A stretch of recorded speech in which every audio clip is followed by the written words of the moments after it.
Ain't no way, ain't no how. I'ma let somebody come and shut me down. Hold my own, I'ma stand my ground. I'ma rep my city and salute my town. Said ain't no way, ain't no how. I'ma let somebody come and shut me down. I'ma hold my own, I'ma stand my ground. And I'm ready for whatever, and I still stand proud. Ain't no way. Who you think you kidding, dude? Never thought that I would do. What up, though? It is your boy Mike D with the second episode.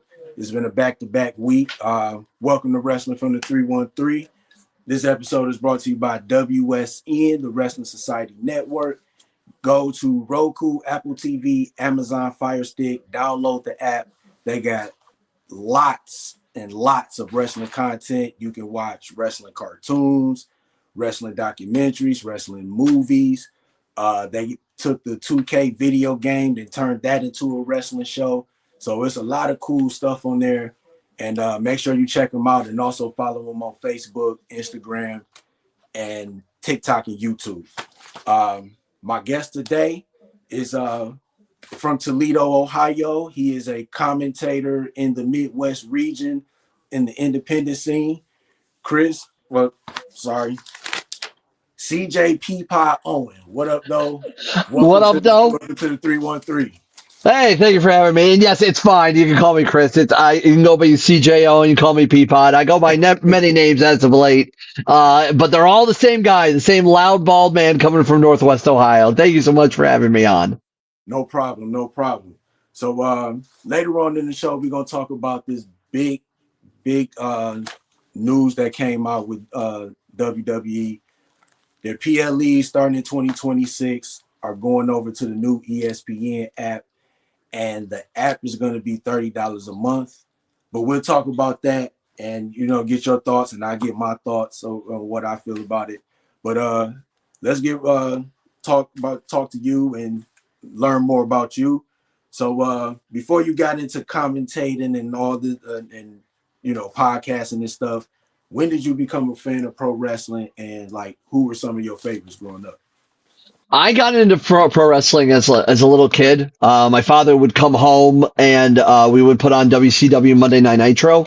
And at the time I had a very staunch 8:30 p.m. Bedtime, so I could only catch the beginning half, but I was enthralled by the world of pro wrestling, the colorful characters, the wrestling, things like that. As a teenager, coming out of the back end of the Attitude Era, is when I jumped in. For reference, I'm about almost 40 years old, and the big storyline when I jumped into wrestling was Triple H marrying Stephanie McMahon. Yeah. So that was the big storyline for that. I always like to put this out there. This is my little go-to big time moment. Everybody has the big moments of wrestling, everything. The very first live wrestling event I went to was the WWE Raw in Cleveland, Ohio, and that was when Shane McMahon revealed that he bought WCW. So it was, yeah. So I was at that Raw. They were in Cleveland while the final Nitro was in Florida during that time. So you was part of history for real. Yeah. It was a big time moment. So I did that. And then from there, when I got into college, I joined up with a couple of good friends of mine, and we did before the podcast boom, obviously right here, ever started, we were on college radio for the University of Toledo. And we did a Saturday morning pro wrestling talk show. So it was about 2 hours talking everything wrestling. We had independent guests on. I had an opportunity to meet TNA Christy Hemme and Scott D'Amore back when TNA was starting to branch out and do house shows and things like that during that time. And that's when I got hip to the whole entire world of wrestling beyond the WWE bubble. So I got into TNA. I learned about Mexican wrestling and UK wrestling and Japanese wrestling and the independent scene and everything. And I got hip to Ring of Honor and Pro Wrestling Guerrilla and CZW and Chikara Pro Wrestling and really developed everything in the world of pro wrestling. And I really enjoyed so much of it. And then it came a time which one of my co-hosts and one of my closest friends unfortunately passed away. I stopped wrestling for a little bit. I stopped watching, and then I got hip to it again right around the time that All In happened. So like the precursor to AEW happened, and that's when I kind of just jumped in. At the time, I was the radio morning show host in Toledo, Ohio, for a rock station. I was in corporate radio for about 11 years. And at the when I left that in about 2021, April 2021, I got kind of joined in with a deathmatch company called Ruthless Pro Wrestling that came out of Northwest Ohio, Southeast Michigan. They're like, hey, we know your voice, we know, all about you. I even had the owners on when they were going to have their very first show during the spring of 2020, and we all know what happened then.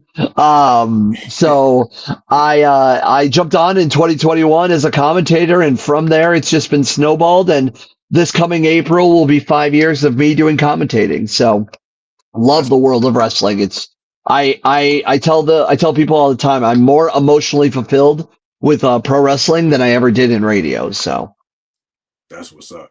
mhm. And go back to when you said you were at the Monday Night Raw when Shane McMahon said he had bought WCW. Yes, I sir. remember I was at the Monday Night Raw when Shane McMahon returned after like 7 years. After 7 years of leaving WWE, that was a show down at Joe Louis Arena. So Oh yeah. Oh yeah. yeah, I remember when he came out, like the crowd went crazy because Hmm. Stephanie and Vince was doing some McMahon appreciation trophy, or they was something that they were giving themselves. And then when Shane's music came on, it's just like everybody went crazy. So that's cool that we both kind of had like a Shane McMahon moment, as far as like his moments on Raw. I like it. Yeah, Shane McMahon was always one of those like interesting characters that like through the entire McMahon story and family and everything. Shane McMahon was always obviously the workhorse. Not only being an in-ring competitor on multiple occasions, everybody remembers that monstrous Falls Count Anywhere match with Kurt Angle and Shane McMahon, getting suplexed into the glass and it didn't break, and then he does it again and then it broke. He's always been a really good in-ring guy, but also like behind the scenes, it seems a very like sports and like marketing acumen. And I think it's kind of interesting that he like left the wrestling world to pursue other things. Yeah. Real quick, and I was just thinking about this. Out of all the matches that Shane McMahon has had, should we consider him a hardcore legend? Because his name don't get talked about a lot. We always talk about Terry Funk, Mick Foley, basically the whole ECW roster. You know what I'm saying?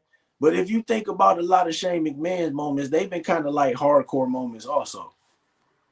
I think I think there is an argument there that he could be considered that, but I think he was just a really good he was a really good person that could wrestle and wrestle in hardcore matches, but not necessarily a hardcore wrestler.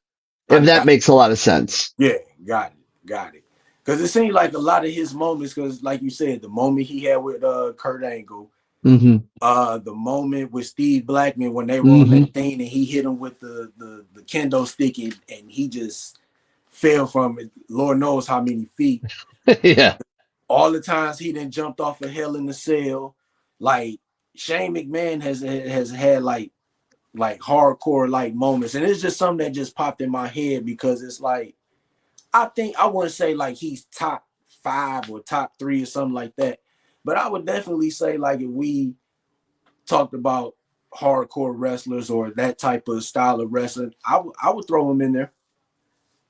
I mean, like I said, there's a good fair argument that could do it.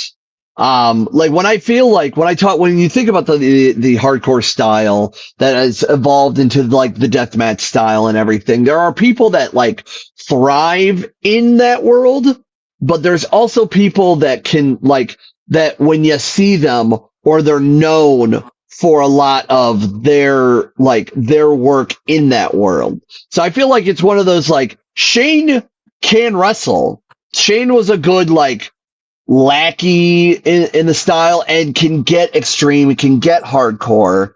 Yeah. I just wouldn't like full on that boat of like consider him in the same breath as like a Mick Foley, Terry Funk, a Sabu, some of the other, some of the ECW originals, Yeah. what that terminology and everything. I would consider him someone that could thrive and was really good at what he did, but I don't think he would be considered in my opinion a hardcore legend, but just a really good hardcore person.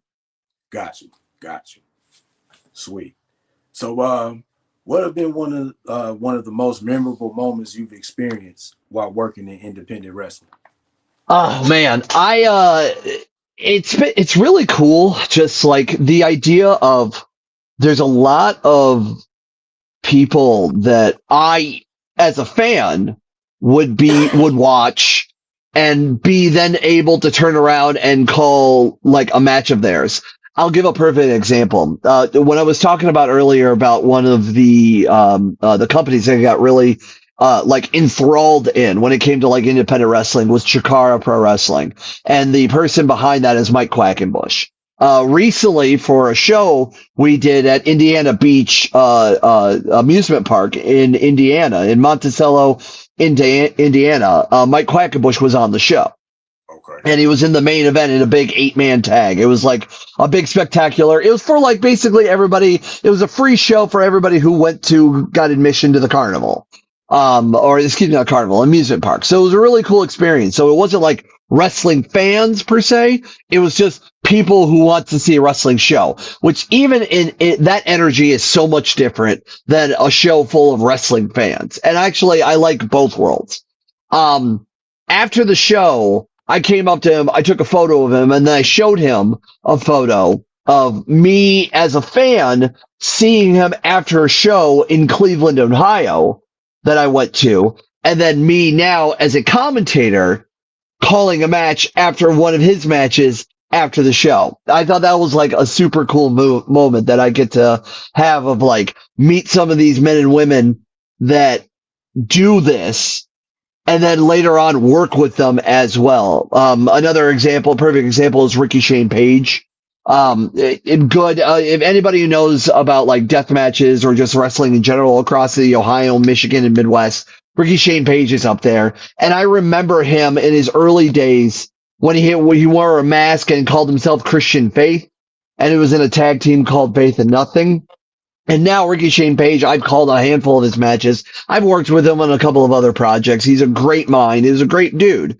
So it's like, it was really cool to have the opportunity to talk and work with a lot of these people that I enjoyed their work in the ring. And now I can enjoy their work as a person as well. That's what's up. So, real quick, what is the independent scene like in Ohio? It's a very interesting, it's a very diverse group. One of my favorite places to work with, and one of the places I actually will be going to actually this weekend, is a place called Neo Pro Wrestling, and that is out of the Canton area. So it's about I live in Toledo, so it's about a little under 3 hours from where I live, east from me. And it's a hotbed of a lot of hungry talent.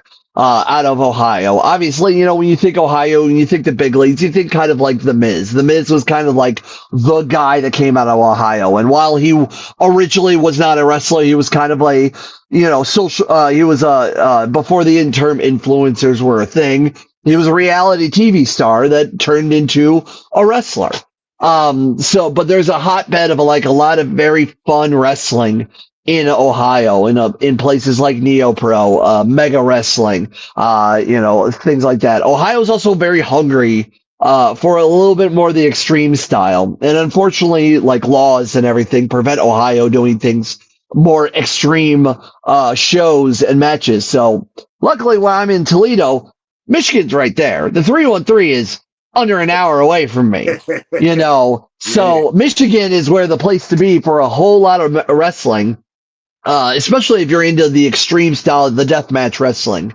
yeah. You'll find a lot of stuff there, but Michigan is also a hotbed of wrestling as well. Maybe some could argue a little bit oversaturated in a sense, but I will also say that if you are a wrestler trying to get your start into wrestling, Michigan is the place because there's a lot of places that you can check out and kind of get your licks in and then do those routes between like Ohio, Michigan, Indiana, maybe even Pennsylvania, and then just kind of grow and grow and grow, and then even into Canada as well. Like Canada is not too far away. Like the scene in like places like Ontario is a really hotbed. I think right now the world of professional wrestling is hotter than ever, and I think the independents are definitely the place to be for a lot of that good wrestling right in your backyard. That's what's up. Yeah, there's a lot of independent promotions in Michigan. Mm-hmm. I've been to two promotions. I think I went to, I think it's Ring of Champions. I went to Okay. one of their shows, and SCW. I've been to a couple of their shows too, and they're Mm-hmm. pretty good. They're pretty good too. They got a lot of good wrestlers. C-Rex, she wrestles with SCW. Okay. Another wrestler, female wrestler that's from here, Pepper Pride. Mm-hmm. I know Um, Pepper. She's a great gal. yeah. A lot of people. My guests yesterday, they know about her too, and they say the same thing. Mm-hmm. Yeah, so I'm trying to think of some more promotions. I think it's another one that's called XICW. Yes. XICW. Yeah, and Yeah. I know it's a promotion that Rhino, he owns a promotion here in Michigan also. So IWR. yeah, yup. Mm-hmm. Okay.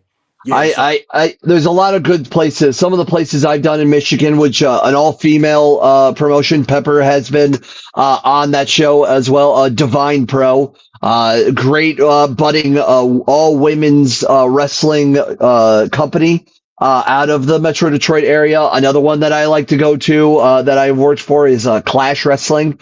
Been around for I think over a decade or more, which has been really good. And then really up in upper Michigan, like West Branch, Michigan. So like here, I think, yeah, like by a little bit past Saginaw and everything. Great promotion, Super Shogun Wrestling, very unique style, very more of the traditional Japanese style with lots of great cast of characters there that I just recently got hip onto and brand new on the desk as well. But there's tons of great wrestling in Michigan, in Ohio, in even in Indiana, which I'm not a big fan of Indiana personally, but that aside, Indiana is a great place. The Midwest has a lot of hungry talent right now.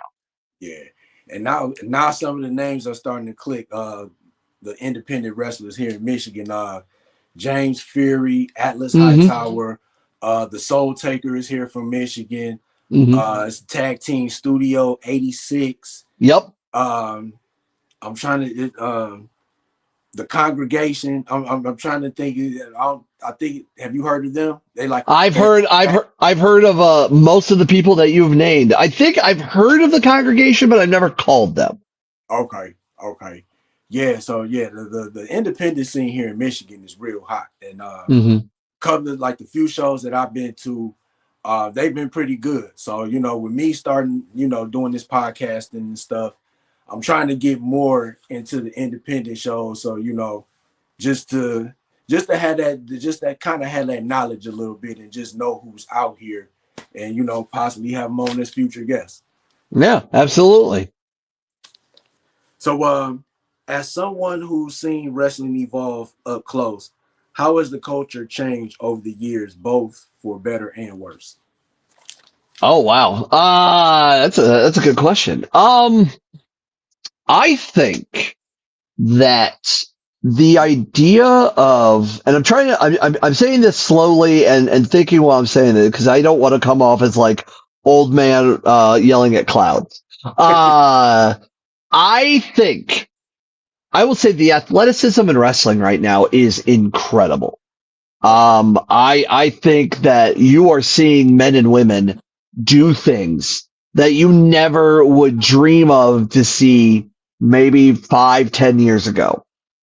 I think the idea of very interesting characters it needs a little bit more development in certain aspects. In certain aspects, I think that you know you need to have. I feel like something that will draw people in. Obviously, you're not going to have like it's hard to do a very larger than life world of characters like your Hulk Hogan, your Undertaker, things like that. Because of the age of the internet and the age of like the idea of kayfabe being dead in a sense. But I also think like now with technology, you can connect with people in more unique ways than you think of. And you can really, really showcase what you can do on a bigger platform on a more regular basis. Like perfect example, like I might be in Toledo, Ohio, but I've called shows that take place in like the West Coast and make them emotionally feel like they're important on the West Coast.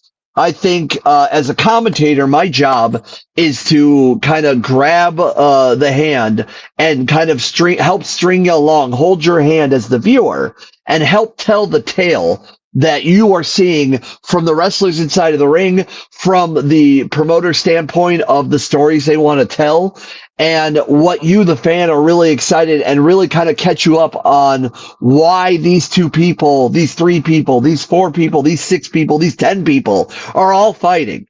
And like the reasons why certain things are happening. I think that you could help tell the tale by really showcasing more of like a character of like what you can do and interacted with social media. I know that is very hard for a lot of people because like it seems like you can never turn it off in a sense. You can't like shut things down. You still got to be on 24/7. And unfortunately, that's the world we live in right now. And there are ways to work around it. As someone who works in the marketing realms for my 9 to 5, I completely understand that. But also as somebody who works in the marketing realms, it's all about presentation. And I feel like that is something that a lot of people do a very good job with, and a lot of people could work on a little bit. You could do the greatest moves in the world. You could be in the best shape of your life. You could have abs on abs on abs. You can lift up a freaking car. But if you can't connect with an audience about who you are, what you're about, and why should people care about you, if you can't give the basis of those, all the sit-ups in the world don't mean anything. I rather connect with somebody that is built like in the sense of someone with like a spare tire around their waist, but can connect with me in the audience in a 30-second promo than someone who's ripped all the shreds and can do 8 Canadian destroyers and give me nothing. It's really cool to see. You have to find the good balance between both the worlds. Because me as a commentator, my job is amazing. Because I'm in the middle ground. I have 1 foot in the world of wrestling, and I have 1 foot in the world of being a fan. Yeah. And I'm the bridge between the 2 worlds. So it's my responsibility to make sure you can cross that bridge to little to no problems. And that's the exciting part. So if you can meet me halfway, the fans will meet you all the way. That's what's up. So you being a commentator, let's just put it, let's just fantasy show or whatever. If you had a chance to be a commentator on any show, it could be a WWE show, an AEW show, TNA show, whatever PLEs, pay-per-views they got, what show would you want to be on, and what match would you want to commentate? Wow. I mean, obviously, like, if you may not like WWE for what they are. I mean, obviously WrestleMania, duh. Like that's a big one, obviously. I would love to be in a foreign country like Japan, or I do some work for a company out of Taiwan called Puzzle. I would love to be in a foreign country to do English commentary. I would love to do that. Whether it's like in Japan or Taiwan or in Asia or, even in the UK, I would love to be in a foreign place beyond the North America. What I would love to do commentary for. Heck, even if I go down to Mexico, I would love to go to Mexico. I just got my feet wet in some bookings in Canada recently. One great company is Norfolk County Championship Wrestling out of East Ontario. I love being at. I'm actually going to be there this weekend. Yeah, I would love to do that. When it comes to like the five major companies, and say five major, I'm saying these are major because they have major television deals and they have exclusivity contracts. So your WWE, your AEW, your TNA, your NWA, and your MLW. If I was given that choice, I personally would I love to be a part of TNA, or I would love to be a part of AEW personally. But also if the gods came down and they go, hey, CJ Owen, hey, Peapod, we want you here. We want you to call WrestleMania or whatever. It's not like I'm going to not say no. Come on now. Right. Let's be real. But as a whole, it's the companies that I really would love to strive for on a national weekly television basis. Those are my two. Who would I call? Man. If we're talking AEW, I mean, I love Swerve Strickland. I think he's one of like the most fascinating characters and probably one of the hottest wrestlers to come out of a major wrestling promotion in the last few years.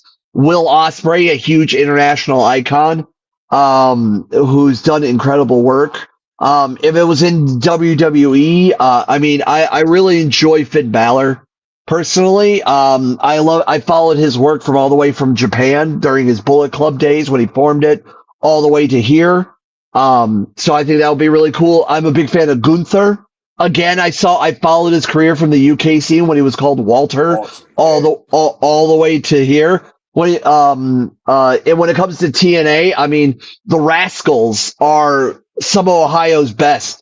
Trey Miguel is right here from Toledo, Ohio. He helps run a school here. So I would love to call them. Who else is in TNA right now? I'm trying to think off the top of my head. I mean, the Hardys are there right now, so obviously they're living legends. Joe Hendry, yeah, of course, Joe Hendry, who's probably going to be in the WWE in the next year or so.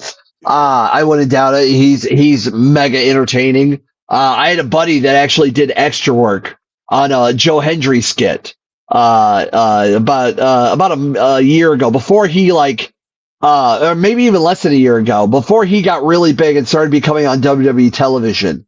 He did a backstage segment with Joe Hendry, and he said it was like Joe Hendry was like the nicest dude ever. So those are some of the places I would like to do and work for. That's what's up. It's I know you brought up TNA, and TNA is doing the cross brand thing with WWE. Yeah. TNA wrestlers going to NXT. What do you think about it? Do you think it's helping TNA, or do you think it's one-sided? Because if you with WWE winning TNA titles, I mean, a lot of people are kind of saying that is benefiting WWE because they always win the big matches.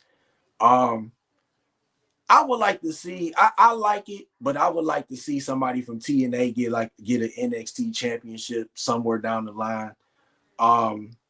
What's your thoughts on it? I will say that in the era of pro wrestling right now, in a world where nobody could touch nobody, the idea of WWE acknowledging another company And while they've been doing that now for like the last few years, and like they're finally like acknowledging, oh, there's a whole wrestling world beyond the WWE. It used to be like you're in WWE and that's all you've been. You've never been anywhere else. Right. Never. Like there were but anybody with like the internet would go, no, he's been at A, B, C, and D places. So Yeah. the idea of like WWE acknowledging it openly, actively talking about TNA is a huge get for TNA on a business standpoint.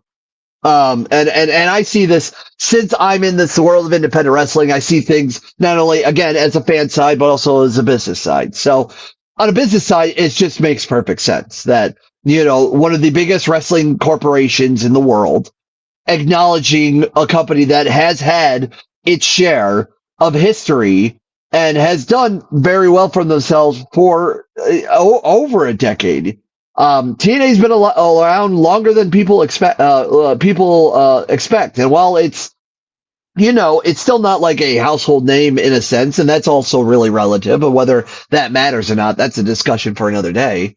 Or even the idea of AEW working with like CMLL, or like having Japanese titles being defended on major television. The idea of all these cross promotions and everything, it all just benefits everything because it just shows you the world of pro wrestling. And when we say it's the world of pro wrestling, I mean the world of pro wrestling.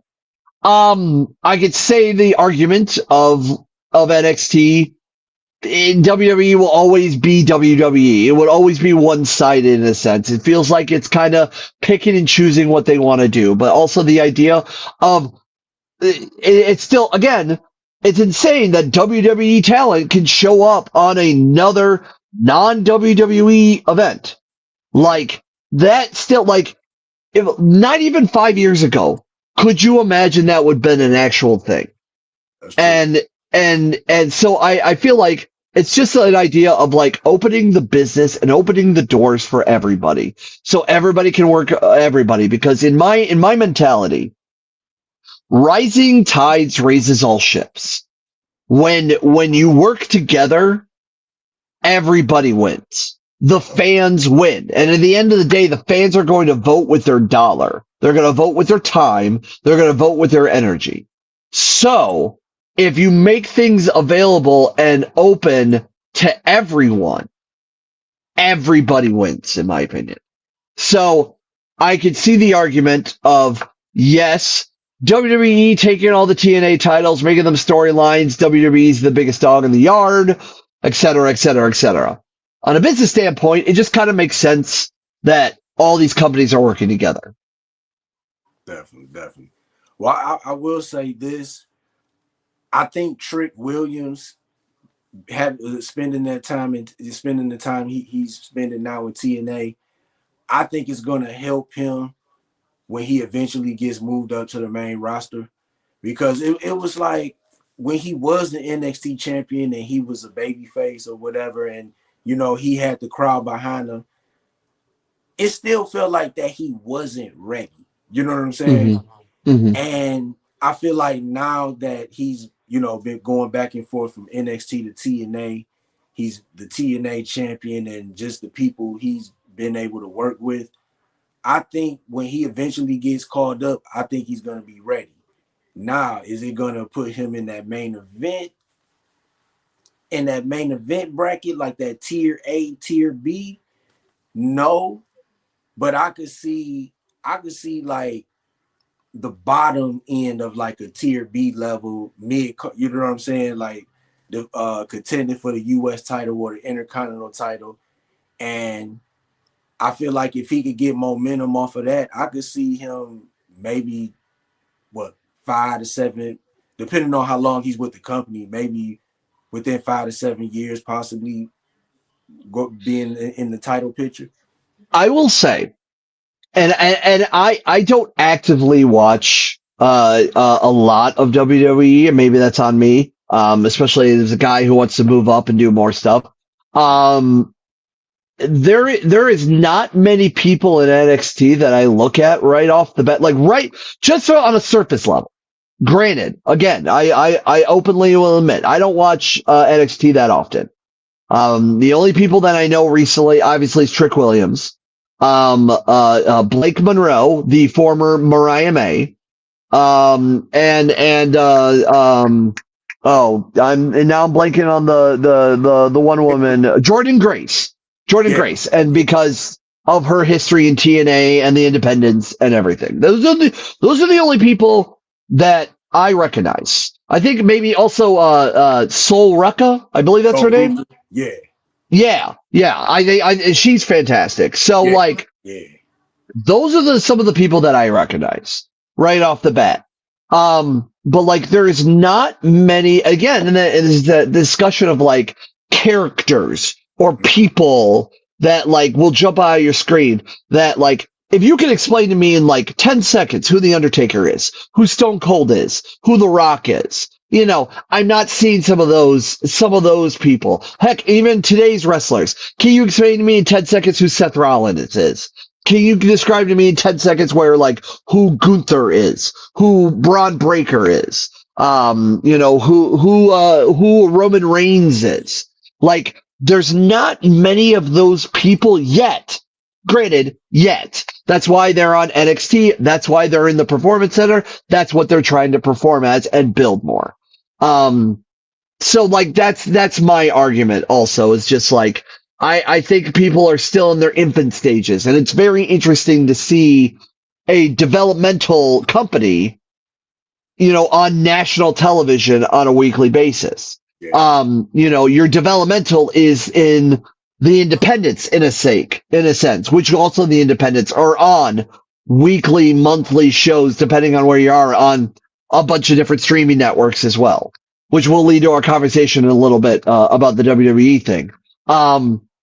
Again, it's just all about spending your time, money, and energy on certain things. And to me, as a fan of wrestling, as a commentator, as a purveyor of all wrestling, as someone who has to get more and more knowledge about the world around me, about wrestling, in this juncture, I personally, there's nothing on NXT personally for me as a fan that is drawing me in. There are certain other places that are drawing me in more because of the action of the wrestling and the characters and the story, et cetera, et cetera, et cetera. But that's not anything against anybody who loves NXT, who can name every NXT person right now, and who will like spam on me on messages or in comment section because I don't watch it. I'm like, that's the best thing about wrestling right now. There's something for everyone. Yeah. I just say this: if you do get a chance to check out NXT, couple of characters, the superstars that are on the show that are pretty good. The NXT champion Obafemi, you got to check him out. I think he's almost ready to make it to that main roster. See, I've heard of him, so like that's another name. It just didn't click in my head right off the way. But I've looked and seen some of his stuff. He's very good. I love me some big men that can wrestle like as almost like a light heavyweight. Like Yeah. I love like big dudes that can move, and he's one of those guys. Yeah, and he's also did like backstage promos with the Undertaker too. So I think Undertaker is also kind of like you know what I'm saying, kind of gave him that endorsement, like, yeah, you that guy. You know what I'm saying? I would say NXT's women's division is probably better than the men's division right now. Because if you think about all the call-ups that have happened, it's been made mostly women. You know what I'm saying? And the only men that got called up was Fraxium after WrestleMania. But in a women's division, like you said, Jordan Grace, Blake Monroe, Jada Parker is another person that's hot. I think Lash Legend is now that she's single, a singles competitor, not with Meta-4. I think she has the opportunity. Of course, the what's it? Fatal Influence, the group with JC Jane. She's the NXT Women's Champion and the Knockouts Champion at TNA. So they got some pretty good names over there. And of course, Ricky Starks, and Ricky Saints. That's his name on NXT. Ricky Saints, yes. Yeah. And All Ego Ethan Page. Mm-hmm. They're over there too. But yeah, I would say I would give NXT credit that after the black and gold era ended, they've done a real good job by kind of rebranding the roster, because when they went to the 2.0, it was Braun Breaker, Carmelo Hayes. They were Mm-hmm. kind of like the top stars at that time. And since they moved up, got caught up to the main roster, a lot of the people that they are building stars out of the performance center, they've been pretty good. So I definitely got to give them kudos for rebranding NXT after the black and gold era, because the black and gold era was just like phenomenal, for real. It was probably the best batch of talent. When you speak about like the same amount of talent, the same like school of talent that came from the Florida Championship Wrestling era slash like late days of OVW when WWE still owned it, of Yeah, like John Cena, Dave Batista, Randy Orton, Brock Lesnar, all those. The black and gold era of NXT was that same batch of talent.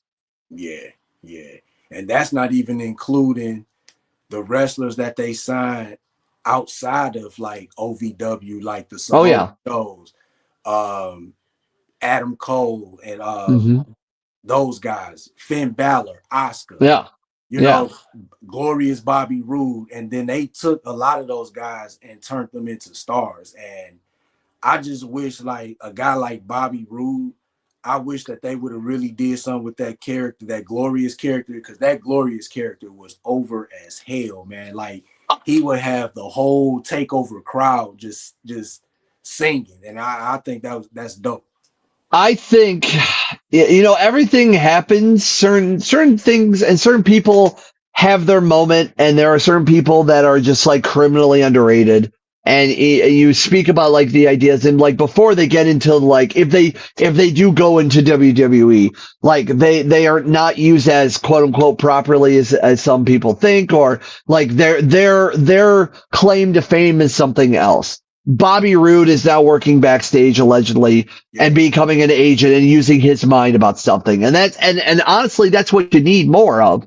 yeah, Really, you speak about TNA's Abyss, and yeah, now he's in backstage WWE. Adam Pearce had a hell of a run, and even former NWA World's Heavyweight Champion, probably the oldest and oldest wrestling title in the world, yeah, that's still active to this day, that the lineage of the NWA World's title leads into many other companies and split off into other companies, is still active. He had a great run on the independents as that, Sarah Del Rey, I believe, is a coach in at the Performance Center for the women, and she had an incredible wrestling career on the independents in Japan, and then is now using that knowledge to help train and develop wrestlers who are on massive stages. So like there is a role for a lot of people. The wrestling world is not for everybody. Not everybody needs to be in the wrestling world, but the roles in wrestling, you don't necessarily need to be a wrestler to yeah. be successful in wrestling. That's true. That's true. And I think I heard too. Shayna Baszler is back in WWE as like a trainer or agent or something like that. Yeah.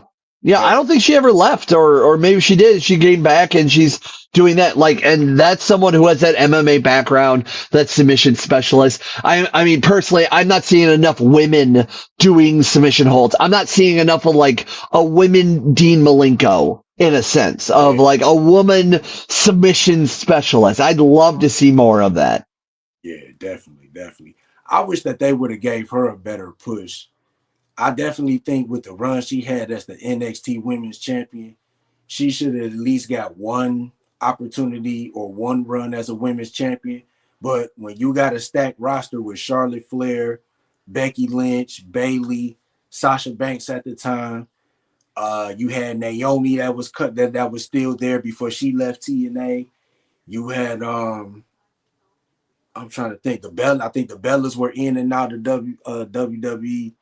Right. So and then Oscar, you know what I'm saying? When she got called up, she was kind of like put into that main spotlight. So it was kind of messed up. And then Ronda Rousey, her homegirl, came to WWE and was a champion. So yeah, it's kind of messed up that she didn't get that run. But it's just like you said, she could be successful being an agent and bettering the women's matches. They're already good, but she could already kind of add that special treat to it. Like you said, you want to see more submission holds. She could possibly add that to a match or something.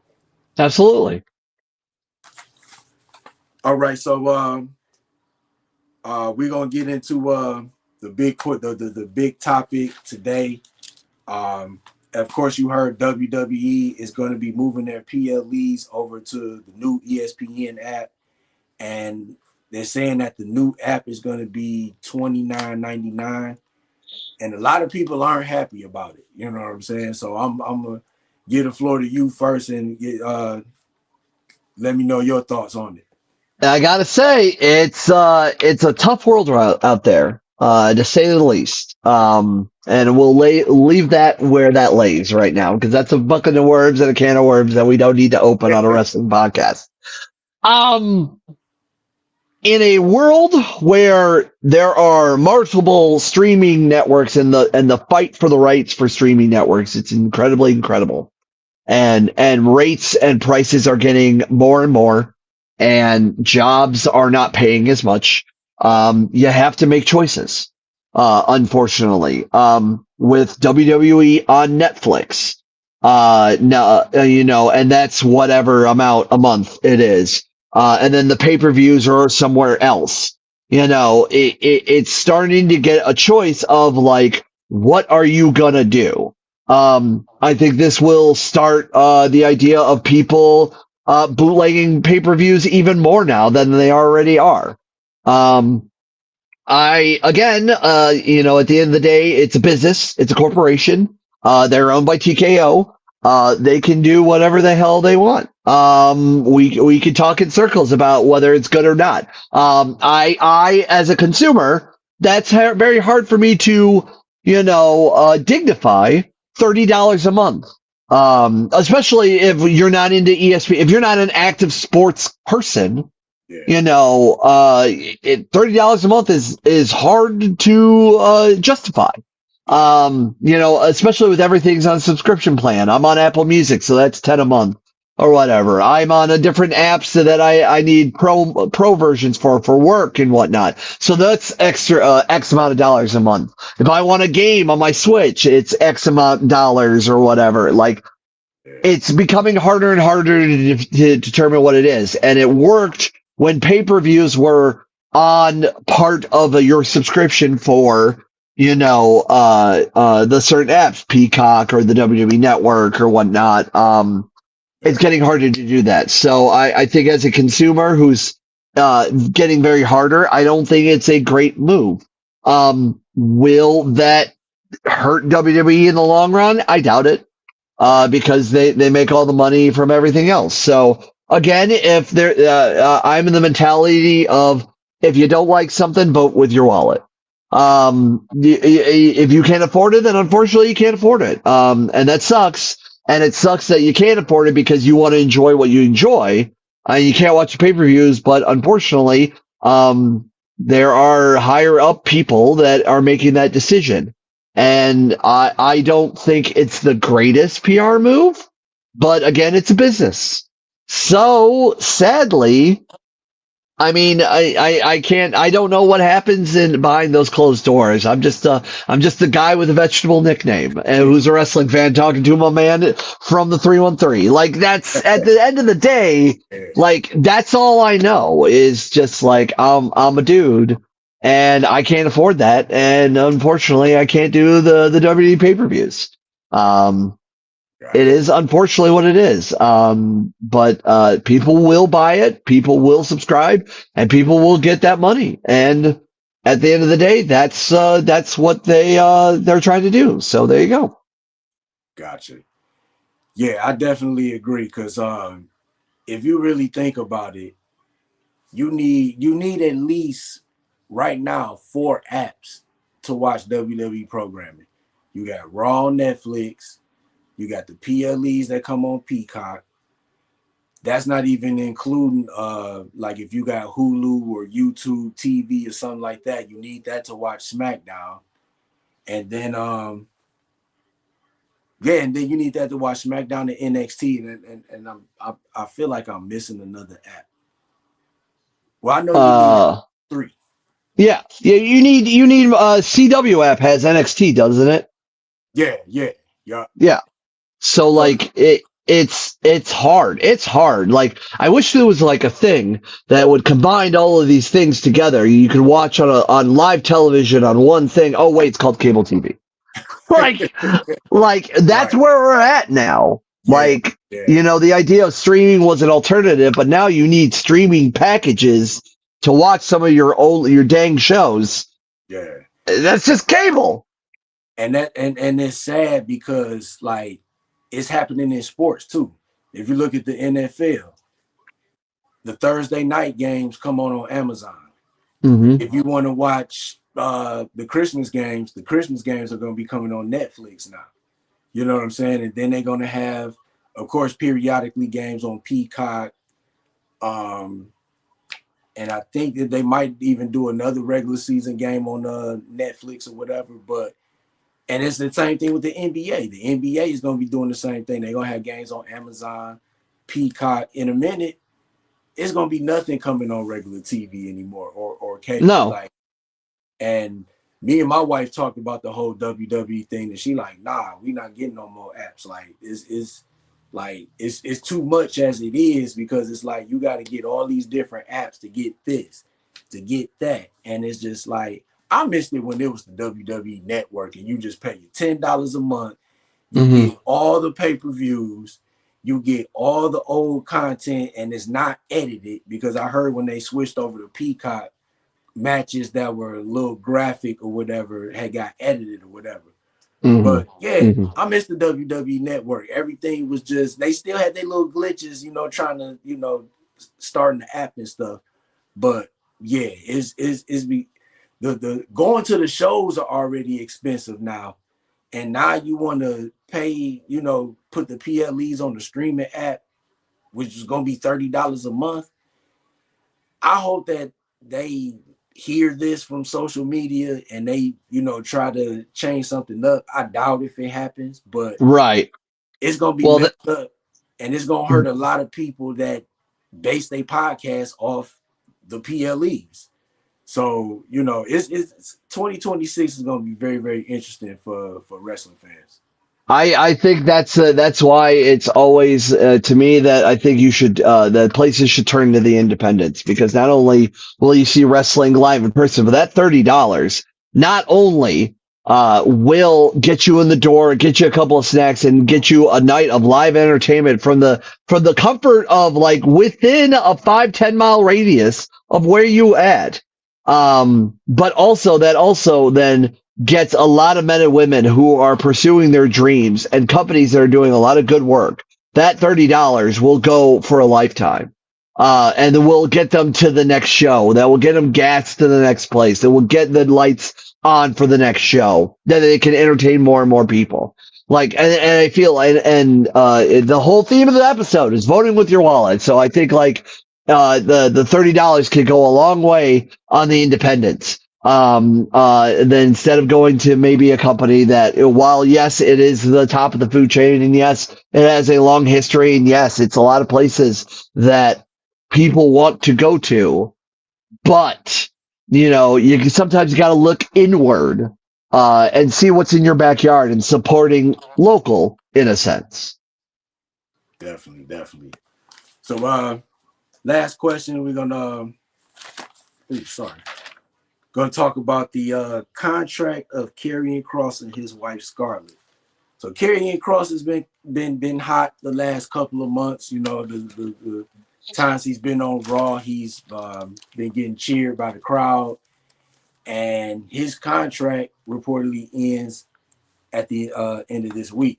So what's your thoughts? Do you think he's going to get a contract eventually, or you know, think they can work something out, or you think he's out of there? I think that's the beauty of what we have in wrestling world, because we have big time options for a lot of talent that they can go for. It's not bottleneck as it used to be. It's not like WWE is the only major national company anymore. No, we have, in theory, 5. I think that Karrion Kross and his lovely wife will find their way, no matter if WWE does want to lock them in or they find success in AEW, in NWA, in TNA, back into MLW, where Karrion Kross was a big factor in for a good while. I think they will find their way. Do I think WWE will let them expire? I don't know. This could all be just a big storyline, and then he'll come back with a big story. Who knows? I think it is an interesting time. I think they've definitely gotten some internet buzz for a lot of them and a lot of groundswell, and they are a very unique talent, and a very unique style, and that mix of like that MMA and catch as catch can and your hard striking, very Japanese forward style. I think they will find their way no matter what. I don't know what the aspect is, but do I see them continue in WWE? Maybe. But I can also see in the argument of them finding their own way. And maybe they'll go back again. Or maybe they will do the independents and make a lot of good money on the independents. Or they'll do a lot of good money abroad. Who knows? I think now more than ever, I think they know what their worth is. And they whoever does pick them up or book them will know and see that work. Gotcha. You know what? I'm gonna say. I'll say that if WWE doesn't sign them, I could see them going back to TNA. I think TNA would be a good fit for them. AEW, I think so. and there's nothing against AEW, but AEW just got so their roster is just like loaded. I think it's overbloated. I think both WWE and AEW are overbloated. That is a very fair segment. I think they're finding their ways and their balance between the shows. But you know what? I think TNA or even MLW or hell, have them go to Japan and do stuff for like New Japan or whatnot for a hot minute. Like, I think, and New Japan does U.S. stuff and New Japan Strong. I think you can be very successful in those realms. So I don't disagree with you. Yeah, and then even if he go to TNA, he'll still have that connection with WWE. You know what I'm saying? Because Could be. With the cross promotion that they doing, but for some reason I could see them getting it done at the last minute. But if they don't, I think TNA would be a good fit. I don't know much about MLW. I know about some of the names that came out of there, but yeah, I could definitely see TNA as a spot for him if he doesn't go back to WWE. I agree. Well, Chris, before we get up out of here, definitely want to say thank you. Do you want to let the people know where they can find you, or you got any final thoughts? Oh yeah, absolutely. You can find me on my link tree. I go by many names on social media. I'm kind of in the middle of a little bit of a name transition right now. When you step up your game, you kind of have to have a little bit more of a serious name. But CJ Owen, Peapod, whatever you call me, I'm on a handful of places and great companies across the U.S. You can check me out at Linktree /CJ Owen calls for the number 4 and the letter U. I'm on Facebook, I'm on Instagram. Just type in CJ Owen, type in Peapod, more or less you'll find me. I work with a lot of great companies, a lot of great hardworking men, women, non-binary cats. That are doing a lot of good work in wrestling, and independent wrestling is thriving right now. And again, if there's something you don't like on television, check your independence. Check something else. Change the channel, baby. There is so much wrestling out there. It is for everyone. There's something for everyone. Just enjoy it because pro wrestling is a beautiful, beautiful world. Definitely, definitely. Oh, excuse me. Ooh, Before, before I get up out of here, once again, just want to thank everybody for who tuned in and watched the show.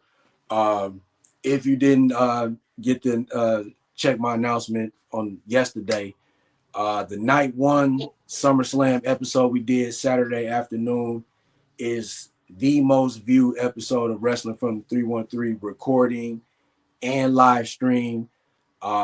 We still trying to get that episode close to 100. So even though SummerSlam is over, still check it out. Good conversation. We broke down the matches and stuff like that. Shout out to Joe Monroe, Sam, and Professor Bear. And just check out Wrestling from the 313, YouTube, Facebook, Instagram, TikTok, Twitter/X. Make sure you go to wrestlingfromthe313.shop, pick up a t-shirt, pick up a hoodie, pick up a coffee mug while you're watching the Wrestling from the 313 podcast. And just like I always like to say before I end the show, support wrestling podcasters, support independent wrestling, support women's wrestling because women's wrestling is on the rise.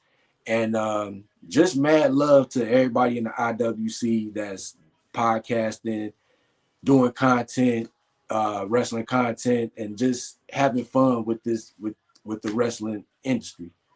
So for my guest, CJ Peapod Owens, I am Mike D, Wrestling from the 313. I will see you next week for 2 back-to-back episodes. Peace.